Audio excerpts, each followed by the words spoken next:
We have a question here from one of the Pod Squad members. I know we talked about this a little bit today, and wanted to bring it up earlier, but we got into some, lighter topics. But we lost Darren Drozdov today, and he passed away today. He was 54 years old. Loved watching him wrestle. I loved the Prince Albert storyline. Like, I don't know, there was something like rock and roll about that whole thing that I gravitated to, and I was like, man, this guy's great, And tragic incident that happened in the ring with D'Lo Brown, and he lost the ability to walk, and he just took it in stride and did a lot of wonderful things afterwards. I just wanted to give you the opportunity to share any stories or any thoughts about Droz, and give you the floor. Yeah, man. I got the news today. I started hearing murmurs that Droz had passed, and I was like, well, who's saying this? Let's figure this out. And then it started picking up steam, and apparently, I guess, as of this recording, they were doing SmackDown overseas, and since they had done like a little tribute thing for Droz at the beginning of SmackDown, like 6 hours before it aired here. So I started picking up steam, and people start posting, and I was like, oh man, that sucks. He lives like 45 minutes from here. Oh, wow. He's Mays Landing, New Jersey, which is 45 minutes to, depending on, that's besides the point. He was local, South Jersey kid, which is kind of a thing we bonded over. I first met Droz in ECW, and I was just talking to Road Dogg about this too, like kind of like when we knew WWE was kind of, we were under the WWE umbrella with ECW, is when, they would send talent from WWE down to work in ECW, get an experience. And Droz was such a cool dude, man. Such a good guy. Darren, I never called him Darren. I always call him Droz. But, and you get to work. I got to work on ECW, then went to WWE, and we worked there together in WWE. And I got to have some really fun matches with him. Some good matches with him. Always, he was a great talent. He came from the world of football. Mm-hmm. He had played for the Broncos, and then I didn't even know this, but Mike Johnson said he played for the Jets and the Philadelphia Eagles, which maybe he just did training camp or whatever. But he tough guy, good football player, and then he had like one of the most notorious moments in Monday Night Football history where he's lined up, against he's lined up on the defense facing the center who's about to snap the ball, and he threw up on the center's hands on Monday Night Football, which became this thing of infamy. He pulled a McNabb before McNabb pulled a McNabb. Pretty much, which kind of led to his war, and when he came to WWE, and Vince does the famous thing and Beyond the Mat where it's like, here's the trash can. He's gonna puke. He's gonna puke. And of course, he got a camera shy, whatever. But Droz, amazing guy, amazing talent. And we were, I got to know him not only from just ECW, not just from WWE, and we did a couple matches on Indies as well. But him being local, we would be on the same flights, and we just sit there and just talk and shoot the shit. Most recently I got to see Droz again. He did the Icons convention here in Philadelphia.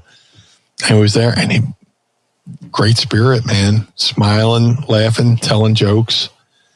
And, it's such a shame. Unfortunately, I was there the night of his accident. And, this was a couple months after the Owen accident. And then the Droz incident happens. And it was devastating to see, and to see him get stretchered and then, taken to the hospital. And then, as I'm driving home, that was on Nassau Coliseum in Long Island. As I'm driving home, I'm on the Jersey Turnpike, and I got, I'm picking up Philly radio. I got KYW on, which is just a local news station, and they had picked up on it like the same night. Wow. And that's when you're like, fuck, man, this is a big deal. I mean, it's horrible, but it's picking up steam. So, that was going to be on SmackDown. They took it off of SmackDown, and rightfully so. Absolutely. Absolutely. But, and the biggest heartbreak about that, we all know Droz was, paralyzed wrestling with D'Lo. Yeah. And it was unfortunate. It was a moment where his timing was off. He went to reset, and while he was trying to reset, D'Lo thought he was ready for the move. And it's something that's, something I've encountered. I was wrestling a guy named Vinny Magnetti, and he did this thing where he would bump you into the corner, run, put his hands on your legs, flip up your body, sit up, and then Frankenstein you out. Mm. And then we were going to have him do it again in the match. And I was just going to walk out and do the sit-out powerbomb with him, kind of like D'Lo.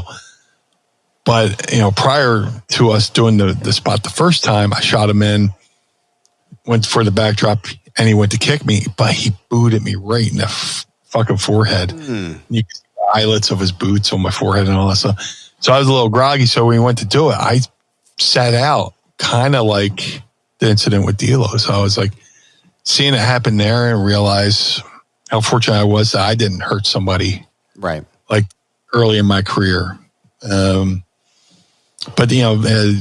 Droz transferred from New York to Philly. He was here at the hospital. Philly. You go visit him. I would visit him. The headbangers would visit him. And through all that, his spirits were high. He was not mad. He was not bitter.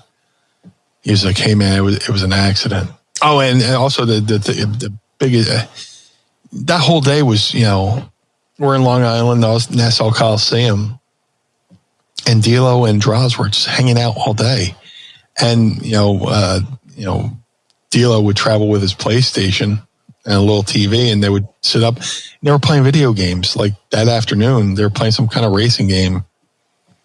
And then, they were going to, work that night, and whatever happened. It was a crying shame, what happened. Yeah. And, my heart breaks for D'Lo too, that, people can't just like let him go with it. Droz has, if Droz is over it, yeah. I think we can stop talking to D'Lo about it, but and if I could just cut in for a second, because I was thinking about that today, and it reminded me of like the JBL questions that you get all the time, and it's like you can clearly see that this is an incredibly uncomfortable topic for D'Lo. Like I'm sure being asked about it like once or twice as you're doing the media rounds, like people are going to ask about it, but like you can see that it genuinely bothers him. And it's just like, do we really need to continue to ask this man to relive this really difficult moment in his life? And he said it a couple times. It's the worst moment of his career. Do we really need to like stick it? Like it just feels like it's unnecessarily cruel after a certain point. And let's let the man move on from this and let him, be at peace with this, because I can't imagine what that would have been like, Hey, that worst day of your life? Let's talk about that. Jesus Christ. How about this? I'll send you a link to a shoot interview I've done 1 million times, and you can get your intro from that. You can just pull the audio right from that. Next question. But rest in peace, Droz. On a crazy side note, dude I went to grade school with wound up being one of his caretakers for a little while. Wow. And kind of got us in touch, and I would talk to Droz here and there, through text. Like I would send a text, and his caretaker would read the text, read it to him, and he would reply and text it back to me. But guy lived his life, as if he wasn't confined to mentally as if he wasn't confined to that chair. He was still doing everything, you know? Yeah. And that's a good example to live by. You know, you can either live your life, adjust to your new life, or you can sit back and wonder what you could have been doing had this thing not happened. You know, that could go for anything in life. You know, just when you think you have it bad, realize that, you know, Droz, in the prime of his life, you know, this is like 24 years ago. You know, he's still a young dude and newly married and all this stuff. And, you know, having a dream job with WWE. Yeah. And then this happens, and you wouldn't have known had you had one conversation with him. So rest in peace, Droz. Thank you for your time. Thanks for being a friend, and I love you, man. I miss him.